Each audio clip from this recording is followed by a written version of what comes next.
You're listening to Fire Ecology Chats, a podcast series by the Association for Fire Ecology.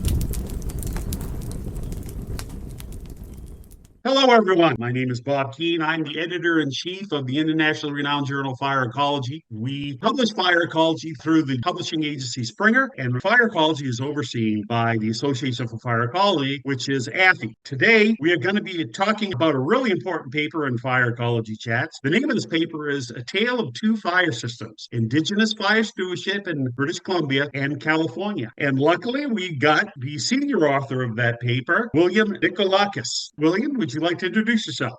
Yeah, thank you, Bob. I appreciate the opportunity to share this work. My name is William Nikolakis. I'm an assistant professor at the University of British Columbia, Faculty of Forestry, which is soon to be changed. The name's going to be changed to the Faculty of Forestry and Environmental Stewardship as of January 1st, 2026. Really exciting things on the horizon for the faculty and really reflects a change in how we view forests and ecosystems and our role as humans in those ecosystems. And this paper, A Tale of Two Fire Systems, Indigenous Fire Stewardship in British Columbia and California, really reflects this transition with how we relate to forests and fire.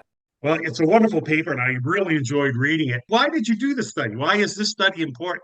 Since 2017, both jurisdictions, California and British Columbia, even though we think about them very differently in very different geographic ecosystems, there's a lot of similarities since 2017 with both jurisdictions pursuing more transformative policies in how they relate to Indigenous fire stewardship after 150 years almost of prohibiting and making Indigenous fire stewardship illegal. So both jurisdictions now have opened up opportunities for First Nations and tribal nations to implement Indigenous fire stewardship, which makes a case study of both of them very interesting.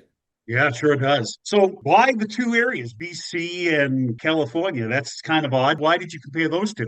Yeah, well, both have been suffering immensely from wildfires and wildfires that were in a magnitude that we haven't seen before. And so we're really looking to see how we can coexist with wildfire and look for strategies to mitigate the impacts of these wildfires. And Indigenous peoples in both contexts, California and BC, bear the majority of the brunt of wildfires on their rights. In British Columbia, their constitutionally protected rights. So policymakers and others have been looking for ways to re-implement Indigenous fire stewardship to at least mitigate some of these megafires that we're seeing. Can it offer some insight into how we can potentially deal with these over the long term, this catastrophic problem? Yeah, so when I read your paper, I was wondering what the implications of it would be to wildfire management or to the general wildfire system as a whole. Yeah, and it's really fascinating because California has been very active in creating a policy space and a legal space to support Indigenous fire stewardship. There's opportunities, reductions in red tape around burn plans for cultural burn practitioners. There's also a fund to ensure cultural burn practitioners from any liability, whereas BC has been lagging. It's created a space and acknowledged that Indigenous fire stewardship is important, but it's sought to integrate Indigenous fire stewardship into the Wildfire Agency. So we've got two different pathways, but in both context, a recognition that Indigenous fire stewardship is important. Though the big issue is that Indigenous fire stewardship is largely limited to Indigenous land tenures, which comprises only a very small fraction of both jurisdictions in terms of total land estate. Interesting. Also, when I read this paper, I was wondering what future directions are you going to take to improve or actually expand on this paper?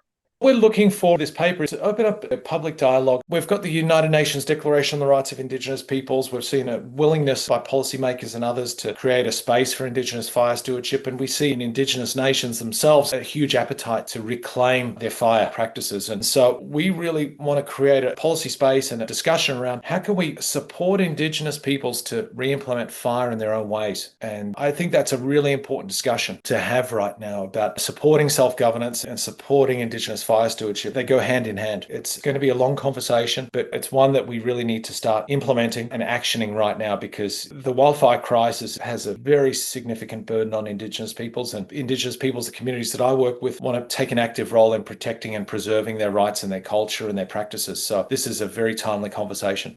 Yeah, sure is. That's a great point. So would you like to recognize any co-authors or funding agencies? This work couldn't have been done without Russell Myers-Ross from Unisci First Nation, a member of the Tsilhqot'in Nation, and Indigenous fire practitioner. Their program is growing significantly, and someone I'm very inspired by. Don Hankins from Chico, who's doing amazing work as well, and from Plains Miwok. Scott Stevens, and from Berkeley, who's done amazing work, and someone I've always been inspired by. And Gabe Shepins, their work, currently a PhD student in my lab, who did amazing work to develop some of the figures figures and some of the work around this and some of the ecological insights from this paper. I also like to thank Gathering Voices Society, who provides the support to implement the fire stewardship program that we work on and analyse and evaluate, and the University of British Columbia Faculty of Forestry and Environmental Stewardship. Both have been very supportive of this work.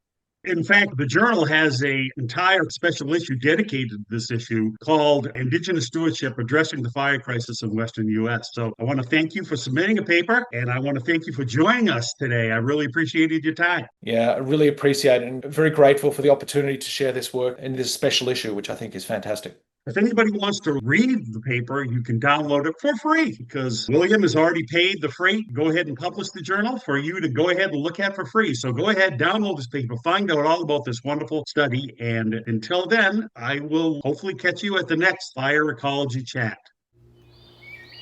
Thank you for listening to Fire Ecology Chats, a podcast series by the Association for Fire Ecology. If you enjoyed this episode, subscribe to our show and leave us a review. To learn more about fire ecology and support our future work by becoming a member, visit fireecology.org. fireecology.org.